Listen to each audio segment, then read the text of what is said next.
मुअज़्ज़ज़ नाज़रीन, सिर्फ एक बात आपके गोशे गुजार करूं, फिर मुफ्ती हम्माद रजा साहब मुरादाबादी की तकरीर आप समाअत करेंगे।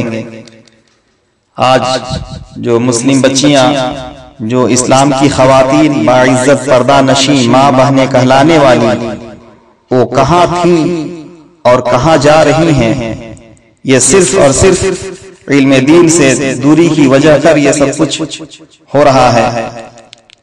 आपको बखूबी मालूम है कि मुस्लिम बच्चियां कल कहाँ थीं और कहाँ जा रही हैं। इसी ताल्लुक से मुफ्ती हम्माद रजा साहब की जो तकरीर हुई है, आप बगौर सुने। तुम अपने शोहरों के खिलाफ जबान न चलाया करो, इनको बददुआएं न दिया करो। तुम किचन में खड़े होकर के हाथ में रोटी लेकर के जब शोहर घर से निकलता है तो बददुआएं कैसी कैसी दिया करती हो। कहती हो अल्लाह तेरी सूरत न दिखाए, तू लौट के ना आए, जबान को लगाम दे। तुझे पता नहीं तूने किसके खिलाफ जबान खोल दी है, तुझे पता नहीं है तू किसको बददुआ दे रही है, जानती तक नहीं है। अगर ये ना आया तो तेरी औकात मिट जाएगी। अगर ये ना आया कोई तुझे पूछने वाला ना हो, अगर ये वापस ना आ सका कोई तुझे वक्त पे रोटी देने वाला ना होगा, अगर ये सफेद कफन में लिपट गया कोई तेरी इज्जत करने वाला ना होगा। और तू किस पे इतरा करके अपने शौहर को ये ताने दिया करती है कि तू जिंदा वापस ना आए। वो अल्लाह का खौफ खाया कर। वो नसीब वाली औरतें हैं जिनकी जिंदगी का साथी कदम कदम पे साथ निभाता है।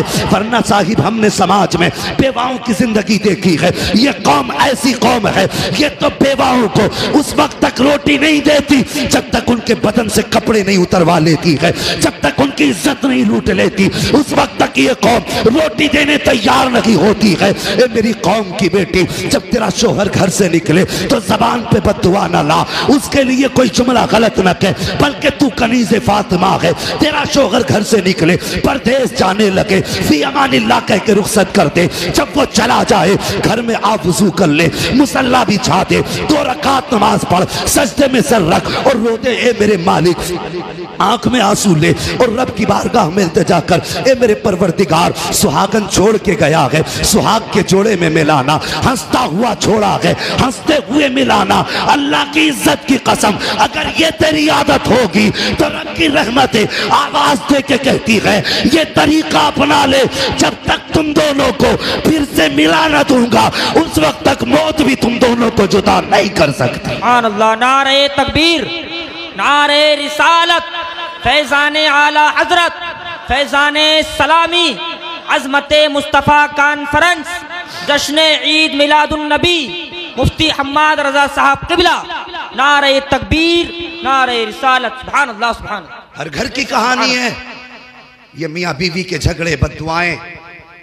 वो कहता मैं तेरी सूरत देखना नहीं चाहता, वो कहती है जा तू पलट के ही नहीं आएगा। तुझे पता नहीं है जिनके जोड़े बिछड़ जाते हैं उनकी जिंदगी कैसे कटा करती है। अल्लाहू अकबर। नबी की अम्मी की जिंदगी देख, शायद तुझे जीने का सलीका आ जाए। अंदाज़े बयां मेरा बहुत शौक नहीं है, शायद के उतर जाए तेरे दिल में मेरी बात। बरगे हिना पे लिखता हूं मैं दर्द दिल की बात, शायद के रफ्ता रफ्ता लगे दिल रुबा के हाथ। मेरी तकरीर तबे यार को बेचैन करती है, सबब क्या है वही कहता हूं जो दिल पर गुजरती है। बेशक आज हर घर की कहानी है, किस घर में गालियां नहीं है, किस घर के माहौल बिगड़े हुए नहीं है। बदलो यार तरीके। शोहर परदेश जाता है, औरत जबान चलाती रहती है, और तुझे तो रब ने कनीज़े फातिमा बनाया था। डॉक्टर इकबाल ने कहा था तेरे दामन में है किस लालो जवाहर की कमी, तू किसी और के दामन की तरफ क्यों देखे। तुझे मुस्तफ़ा ने क्या ना दिया, तुझे मुस्तफ़ा ने क्या ना दिया। क्या तुझे चलने का सलीका नबी ने न दिया? क्या तुझे हुजूर ने ये नहीं बताया जब एक दूसरे से जुदा हो तो क्या करना है? तू चूल्हे पे खड़ी हुई, हाथ में बेलन था, तूने हाथ में रोटी लेके शोहर को बद्दुआएं दे के घर से भेजा, और उसके बाद कहती हो घरों की खुशियां उजड़ गई। फिर जब जनाजे घरों में आते हैं तो रो के कहती हो बच्चे अल्लाह ने इस उम्र में यतीम कर दिए। तेरी भी तो कुछ जिम्मेदारी थी। हजरत उमर फारूक आजम का दौरे खिलाफत है जी, समझ रहे हैं ना बात सारे लोग।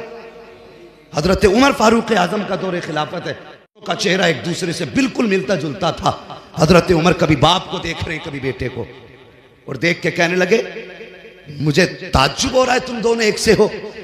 बाप मुस्कुरा के कहने लगा, हजरत इससे ज्यादा ताज्जुब की बात मैं बताऊं? जी, इससे ज्यादा ताज्जुब की बात मैं बताऊं? आपने फरमाया बोलो। कहने लगे, हजरत मैं परदेश जा रहा था तिजारत के लिए जी। मेरी बीवी उम्मीद से थी। मैं घर से निकला, मेरी बीवी दरवाजे तक छोड़ने आई। वाह, आज मुझे बताओ किसकी बीवी दरवाजे तक छोड़ने आती है? वैसे तो अगर जुमेरात होगी तो हर मजार पे चली जाएगी, कोई रोके ना रोके रुकने वाली नहीं। मैंने तो बाप के घर मन्नत मांगनी थी, तेरी मन्नतें भी मजारों पे पूरी हो रही है। मुझे लाके वो मियां दिखा जिसने कहा औरत मजार पे आए तब काम होगा। बदलो तरीके अपने, जो औरतें मजारों पे जाती हैं उनकी मन्नतें पूरी नहीं होती, उन पे लानतें बरसा करती है। बेशक बेशक। हाँ, मसला के आला हज़रत को बदनाम कर दिया और ऐसी ढोंगी पीर बदबख्त आते हैं औरतों से पैर दबा रहे, शर्म नहीं आती, हया नहीं आती और ठेकेदार बनते। ये जन्नत में लेके जाएगा जिसका अपना पता नहीं है, ये तुझे कहां लेके जाएगा? अल्लाह की कसम, एक पीर वो थे जिसको दुनिया मुफ्ती आजम मुस्तफा रजा कहती है। अगर हाथ यहां पकड़ते थे तो रिश्ता सीधा जाकर के गौसुल फराज से जोड़ दिया। सुभान अल्लाह, सुभान अल्लाह, बेशक, सुभान सुभान अल्लाह, माशाअल्लाह। उनकी नजरें दिल पे होती थी, इसकी नजरें जेब बेशक पे हैं या बेशक। तेरे घर की बेटी पे। और ये भी इतना एतमाद किए बैठा पीर पे, लड़कियों में छोड़ के पीर को नाश्ता लेने जा रहा है। शर्म नहीं आ रही तुझे? बदलो तरीके यार, जो मुस्तफा का नहीं हो सकता वो तुम्हारा भी नहीं हो सकता। बेशक नहीं हो सकता वो तुम्हारा भी जो मुस्तफा का नहीं है। और बंद करो ये मजारों के चक्कर, तुम्हारी मन्नतें वहां पूरी हो रही हैं, वो तमाशे बना के रखे हैं मजारात पे, ये बाल खोलना वो कूदना। ऐसी औरतों के ना गरम तवे पे पैर रख के खड़ा कर दिया जाए, देखे कितनी देर में नहीं उतरता। 3 मिनट में उतर जाएगा, 3 मिनट में। और मुझे 3 सेकंड दे दो, सारे भूत उतार दूंगा। तमाशे बना रखे, हद करके फेंक दी। अब तो मजार निकालने नए नए, अल्लाह माफ करे, वो किसी ने मजार निकाल लिया, 3 मजार निकाले एक खेत में ले थोक में। तो जिसका पुराना था वो कह रहा मेरा बिजनेस भद्दा हो गया, कह रहा मैं अपने उस खेत में बनाऊंगा मजार। ऐसा लग रहा मजार नहीं, ताजिया बनाए घूम रहा सामने। कौम अंधी हो गई, अल्लाह माफ करे। ये भी जा जा के गिर रहे हैं, रब पे से खत्म हो गया इत्तेकाद, रब की जात पे कोई भरोसा नहीं। देखो हालात, देखो मोदी ने बर्बाद कर दिया, योगी ने बर्बाद कर दिया। घर में कुरान खुले हुए 6 महीने हो गए। बेशक हकीकत। हाँ, बर्बाद मोदी कर रहा, तूने कुछ नहीं किया। तेरी बीवी जो घर में कुरान लेके आई थी, आज तक उस पे गर्द चढ़ी है, कोई साफ करने वाला नहीं है। 6 साल गुजर गए हैं, आज कुरान को कोई खोलने वाला नहीं है। 6 साल पुरानी गाड़ी तेरे घर के अंदर है, रोज 3 मरतबा साफ की जा रही है। 6 साल पुराना फ्रिज है, रोज 3 मरतबा कपड़ा मारा जा रहा है। 6 साल पुरानी अलमारी रखी है, 3 मरतबा कपड़ा मारा जा रहा है। 6 साल पुराना बेड है, आज भी चमक रहा है। अगर वक्त नहीं मिला है तो सिर्फ कुरान पढ़ने का वक्त नहीं मिला है। अगर ये हालात होंगे तो न मजार बचा सकेंगे, न मजार वाले बचा सकेंगे। अगर बचना चाहते हो कुरान खोल लो, खुदा की कसम, यहां भी बेड़ा पार है, वहां भी बेड़ा पार है। बेशक, सुभान अल्लाह, सुभान अल्लाह, सुभान अल्लाह। कोई फर्क ही नहीं पड़ रहा जी। बेशक तबाह करके फेंक दिया कौम को, तो ये जाएगी नहीं, मजार पे जाएगी। शोहर दरवाजे पे आ नहीं सकती। ओ कौम की बेटी हो, फरमाया गया जब मियां बीवी एक दूसरे से जुदा हो तो बीवी अगर पढ़ी लिखी है तो आयतुल कुर्सी पढ़े, शोहर के ऊपर दम करे। जी बेशक। और शोहर आयतुल कुर्सी पढ़ के बीवी के ऊपर दम करे। सुभान अल्लाह। यह अमल करके जब निकलोगे ना तो इंशाअल्लाह जिस खुशी में छोड़ के जाओगे अल्लाह उसी खुशी में मुलाकात कराएगा इंशाअल्लाह। बेशक, सुभान अल्लाह, बेशक। हाँ, अभी तो हालात ऐसे हैं, मैं एक बात कह दूं, बुरा मत मानना, बातें कड़वी होती हैं लेकिन हजरत सच्ची होती है। घर बिगड़ते कहाँ से हैं? अगर औरत कमी करे, शोहर डांट दे और मैके वाले हिमायत कर दें तो फिर घर को बिगड़ने से कोई नहीं बचा सकता। बेशक। हाँ, अगर मैके वाले अच्छा आ रहे हैं हम,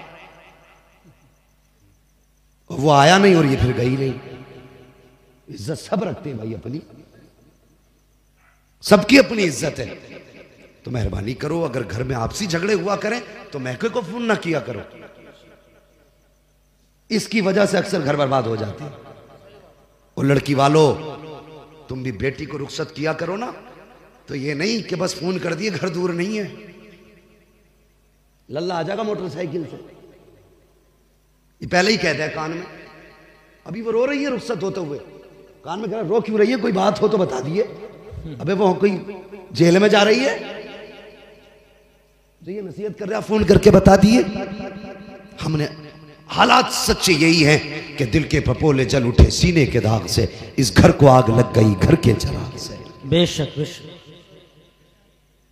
हमने अपने घरों को खुद बर्बाद किया।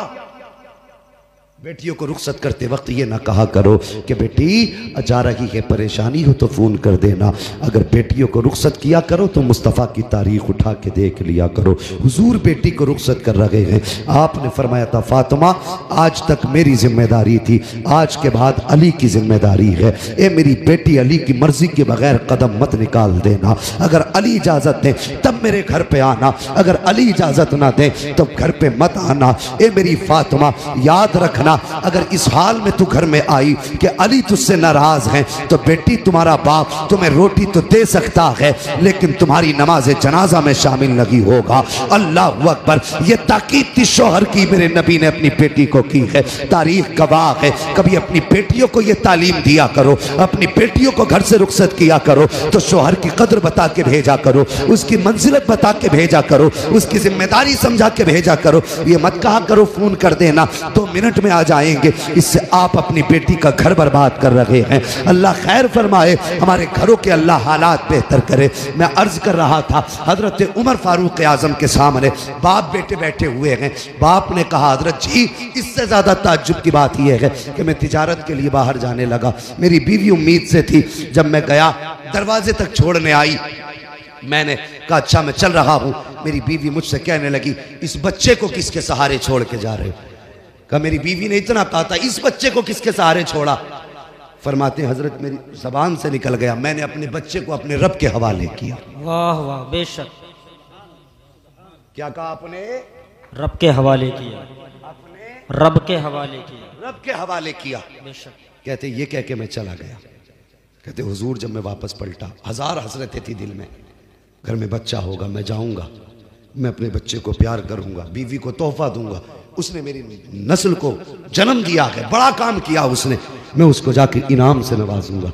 ख्याल थे कितने, लेकिन मोहल्ले में आया, क्या देखा अपने ही दरवाजे में ताला लगा है। वो कहता हजरत मेरे ही घर में ताला था, मैं ताला देख के हैरत में पड़ गया। मैंने पड़ोसियों से पूछा बताइए मेरे घर में ताला क्यों है, मेरी बीवी कहाँ, मेरे बच्चे का क्या हुआ? का पड़ोसी निकल के आए, कहने लगे आज 3 दिन हो गए तेरी बीवी का इंतकाल हुआ, हमने काफ़ी देर तेरा इंतज़ार किया, तेरा रास्ता देखा मगर तू नहीं आया, जब बहुत इंतज़ार किया तू ना आ सका, हमने मजबूरी में तेरी बीवी को दफन कर दिया। अल्लाह अकबर। इतना सुना चीख मार के रोने लग गया, कहने लगा चलो लोगों मुझे मेरी बीवी की कब्र की जगह बता दो ताकि मैं हाथ उठा के उसके हक में दुआ तो कर सकूं। आया कब्रिस्तान, बीवी की कब्र के पास आया, हाथ उठा के दुआ करने लगा। दुआ के बाद जब ये वापस जाने लगा, इसको ऐसा महसूस हुआ जैसे कब्र में आग जल रही है, कब्र में आग का इसको एहसास हुआ कि इस कब्र में आग लगी है। ये आ तो गया मगर बिस्तर पे लेटा, बर्दाश्त ना हुआ, सोचने लगा मेरी बीवी नमाज की भी पाबंद थी, रोज़े की भी पाबंद थी, शोहर की भी वफादार थी, कभी उसने शोहरों की अमानत में खयानत नहीं की, फिर उसकी कब्र में अजाब क्यों? फिर परेशान था, कहने लगा हजरत में करवटें बदलता रहा, करवटें बदलते बदलते दिल में आया चल यार चल के देखते हैं कब्र में आग क्यों लगी है। कहा हजरत में फावड़ा लेके गया, जाके कब्र की मिट्टी हटाई, तख्ते हटाए। कहता जब ऐसी तख्ते हटाए, मैंने पहला तख्ता हटाया, क्या देखता हूँ हजरत, कब्र में कोई आग न थी, कफन पूरा महफूज था, जिस्म भी महफूज था। लेकिन फिर मेरे दिल में ख्याल आया, चल ये तेरे जहन की बात रही होगी, तुझे धोखा हुआ होगा। कहने लगा मैंने चाहा तख्ता लगाऊं, का तख्ते का इरादा था कि अचानक कब्र के अंदर से बच्चे के रोने की आवाज आ जाती है। अल्लाह अकबर। कहता हजरत बच्चे की कब्र के अंदर से रोने की आवाज आई। कहने लगा हुजूर मेरा बच्चा था, यही बेटा था मेरा। मैंने छलांग लगाई कब्र में, अंदर गया, मैंने क्या देखा, ये बच्चा माँ के सीने पे खेल रहा था। अल्लाह अकबर। कहते हैं हजरत मैंने अपने इस बेटे को सीने से लगाया, कब्र के बाहर आ गया और मैं हैरत में था, या अल्लाह 3 दिन हो गए औरत को दफन हुए, ये बच्चा आज भी सलामत है, कब्र के अंदर महफूज है। कहने लगा मैं ये सोच रहा था, इतने में गैब से आवाज आई, सोच क्या रहा है नादान, याद कर उस वक्त को जब तू बीवी से जुदा होने लगा था, तो तेरी बीवी ने तुझसे कहा था इस बच्चे को किसके सहारे छोड़ के जा रहे हो, तब तूने कहा था ये बच्चा रब के हवाले करके जा रहा हूं। आवाज आई थी, नादान सिर्फ बच्चा हमारे हवाले किया था इसलिए जिंदा लौटा रहे हैं, अगर बीवी हमारे हवाले कर देता तो हम बीवी बच्चे दोनों जिंदा तुझे वापस करते। सुभान अल्लाह, सुभान अल्लाह, सुभान अल्लाह, माशाअल्लाह, सुभान। बहुत खूब। खुदा के वास्ते जब घर से निकला करो तो बस दुआओं के साथ नहीं, दुआओं के साथ निकला करो। जब भी घर से कोई जाए फी अमानिल्लाह कह दिया करो, जा तुझे रब की अमान में दिया। बेशक कितने भी हादसे होंगे, फिर जब बंदा रब की अमान में होता है ना तो सारे हादसे दाएं बाएं होके निकल जाते। करेंगे इंशाअल्लाह ये काम, इंशाअल्लाह। घर से निकलें तो फी अमानिल्लाह कह के निकले, अल्लाह की हिफ्ज़ व अमान में दे के अपने आप को अपने बच्चों को जाया करें। मैं अर्ज कर रहा था कौम की बेटियों, शोहर के लिए बद्दुआ न कर, अगर ये चला गया तो फिर तेरी जिंदगी की खुशियां रूठ जाएंगी। हाँ, फिर तेरी जिंदगी में बहारों का कोई मौसम नहीं आने वाला। अगर ये चला गया तो लोग अपनी नजरों को कुत्ते की निगाहों जैसी बनाएंगे और फिर तुझ पे डालेंगे। शोहर तेरे लिए सिर्फ एक कमाने का जरिया नहीं, खिलाने का जरिया नहीं, बल्कि 1000 आफतों के और तेरे बीच में एक पहाड़ बन के खड़ा रहता है। हाँ खुदारा, कभी शोहर के साथ बदकलामी ना करना, कभी उसके एहसानात पे पानी ना फेरना, कभी उसकी दिल शिकनी ना करना, कभी उसका दिल ना तोड़ना। हजरत आमीना सुबह भी रो रही है, शाम भी रो रही है, ना आंसू सुबह को थमते हैं न शाम को थमते हैं। हजरत अब्दुल मुत्तलिब ने देखा आमीना के आंसू सूख नहीं रहे हैं। अल्लाह अकबर, बर्दाश्त ना हुआ, हरम शरीफ में आए, काबे का गिलाफ पकड़ा, रोने लग गए।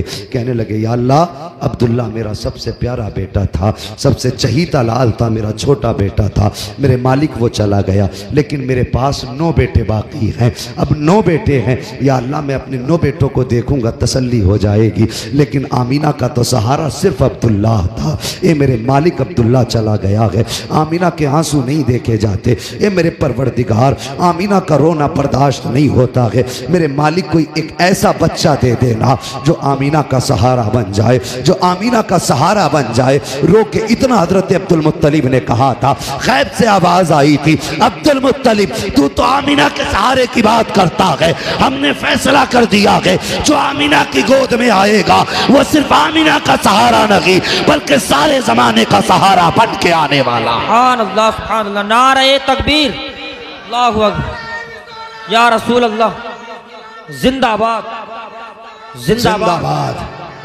जिंदाबाद जिंदाबाद जिंदाबाद जिंदाबाद। अल्लाहु अकबर, सुभान अल्लाह, सुभान।